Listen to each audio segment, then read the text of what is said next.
Welcome to Battlefront Stories. Here we bring forgotten battles, real soldier diaries, and untold stories of war back to life. Witness history, one front line at a time. Wilhelm Johann Gustav Keitel was born on September 22, 1882, in Helmscherode, in the German state of Lower Saxony.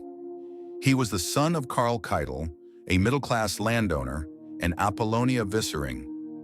After completing his education in Göttingen, he joined the German army in 1901 as a military cadet and began his career with the 6th Lower Saxon Artillery Regiment. In 1909, he married Lisa Fontaine, the daughter of a wealthy landowner. The couple had 6 children, one of whom died in infancy. During the First World War, Keitel served on the Western Front with the 46th Artillery Regiment as a staff officer. He was promoted to the rank of captain and later transferred to naval headquarters duties. In September 1914, he was wounded in the right arm by shrapnel during the Battle of Flanders. After recovering from his injuries, he was assigned to the German General Staff in early 1915, where he spent the remainder of the war in staff positions. After Germany's defeat in World War I, Keitel joined the newly formed Reichswehr. He served in Freikorps border defense units along the Polish frontier and held various staff assignments. He later worked as an instructor at the Hanover Cavalry School. Promoted to major in 1923, he was transferred to the Ministry of Defense, where he became involved in organizational and planning duties. In 1929, he was promoted to lieutenant colonel, and in 1931 to colonel. In 1932, he suffered a serious heart attack.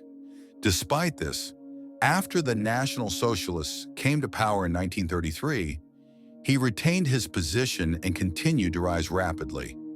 In 1934, he was promoted to Major General and given command of an infantry unit in Bremen. In 1935, at the recommendation of Werner von Fritsch, Keitel was promoted to Lieutenant General and appointed Chief of Staff of the Armed Forces Office, a post equivalent to a war ministry position. In 1937, he became a general of artillery. In 1938, Adolf Hitler created the High Command of the Armed Forces, known as the OKW, and appointed Keitel as its chief. This role effectively made Keitel Germany's war minister and placed him among Hitler's closest military collaborators. That same year, he briefly served as military governor of the Sudetenland. Following Germany's rapid victory over France in 1940, Keitel was promoted to the rank of Generalfeldmarschall and famously praised Hitler as the greatest warlord of all time. Throughout the Second World War, Keitel stood at the center of Germany's military decision-making on both the Western and Eastern fronts. However, rather than acting as an independent strategic commander, he became known for his unquestioning obedience to Hitler. His role in signing criminal orders, most notably those connected to Operation Barbarossa, directly linked him to war crimes against Soviet prisoners of war and civilians. During the planning stages of the invasion of the Soviet Union, he dismissed economic and logistical warnings that contradicted Hitler's wishes.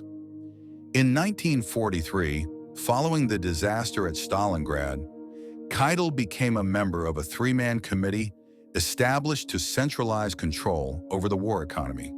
However, the committee proved ineffective due to Hitler's insistence on retaining personal control and resistance from entrenched bureaucratic and party interests.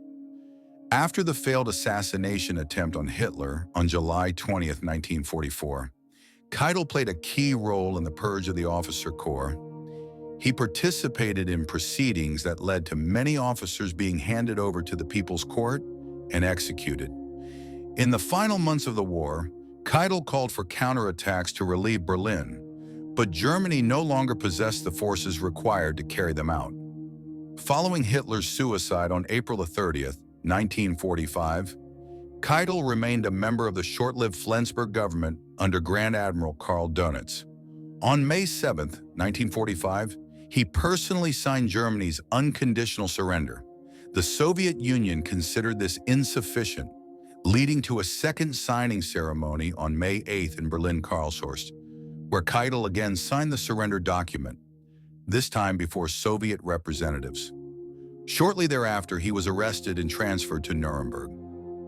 Keitel was tried before the International Military Tribunal on charges of crimes against peace, planning and waging aggressive war, war crimes, and crimes against humanity.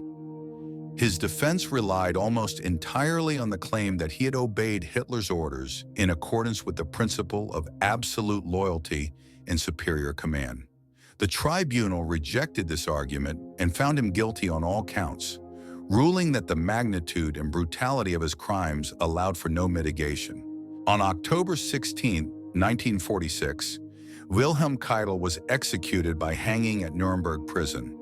In his final words, he called upon God to show mercy to the German people and declared that everything he had done was for Germany.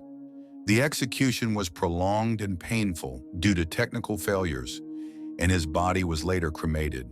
His ashes were scattered in the Isar River. Keitel suffered personal losses during the war. His youngest son, Hans Georg, was killed in 1941 following a Soviet air attack after being wounded the previous day. Another son, Ernst Wilhelm, was captured by Soviet forces at the end of the war and was released in 1956.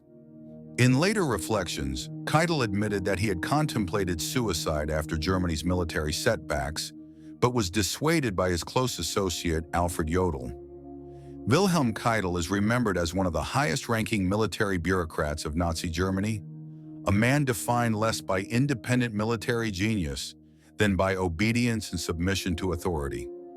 His legacy remains central to modern military law, particularly in establishing that following orders is not a valid defense for crimes of such magnitude.